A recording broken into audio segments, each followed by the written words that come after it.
మాటి మాటికి అత్తయ్య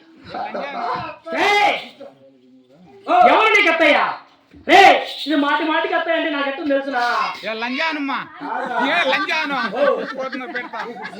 పెడతా రా వస్తా పడక తీసుకొని. ఏయ్! అప్పి కొడతా. ఏయ్! ఎంత చెప్పినా వింటాను.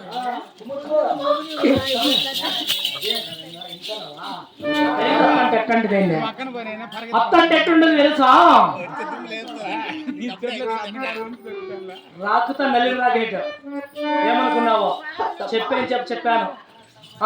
ఎంత చెప్పినా ఏం చేసినా ఎంత చేసినా ఇక్కడ చూస్తే కొత్త కూడా నేర్చుకోరు. సంసారం ఇట్టేనా చేస్తే సంసారం ఇట్టేనే కట్టిండే పట్టు చిరలు పుట్టిండే వారి నగల సొమ్ములు వచ్చానే దురోమితలు వచ్చానే. నీకు సిక్కు స్థలం ఏం రాదు ఏం రాదు సిగ్గు స్థలం. ఇప్పుడు నీకు కట్టిండే పట్టు చిరలు చెప్పాను, పుట్టిండే వారి నగల సొమ్ములు వచ్చాను, దురోమితలను తోశాను. ఆయన నీకేమాత్రమో చూడడానికి నాకే సిగ్గుచేటుగా ఉంది. నేను సాటాడదాన్ని కాబట్టి ఇప్పుడు నీకు ఏ ఆడదైనా ఏ ఆడదైనా తన మానాన్ని కాపాడుకోవడానికి ఎన్నెవరు చీర కడతారమ్మా? చెట్టు నవ్వుతారా?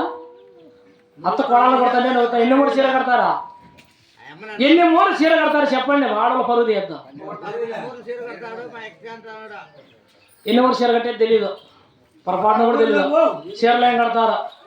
పోనీ మీరని చెప్పండి, ఏందో లంజాలు అవక అంటారు. చీర ఎంత కడతారో చెప్పండి. నువ్వు కడతావా? నువ్వు 12 మూర నువ్వేమో 12 మూరే కడతావు నాకు తెలుసు. వాళ్ళు ఆడవాళ్ళు ఎన్ని మూర కడతారు? నువ్వు 12 మూరే కడతా అంటావా? నీ పిల్లలకి 12 మూర చీర కట్టిండవా? నువ్వు వేరే కట్టింటావా? చీర కట్టిన వాళ్ళు తెలియదు నాకు. ఎన్ని ఊర చీర కడతారు? అట్టుంది మీ సంసారం. ఎన్ని ఊర చీర కట్టేది కూడా తెలీదు, కానీ అత్త కోడలు కొడతాను వాళ్ళతో ఖచ్చితంగా మండిదని నవ్వుతారే. ఎన్ని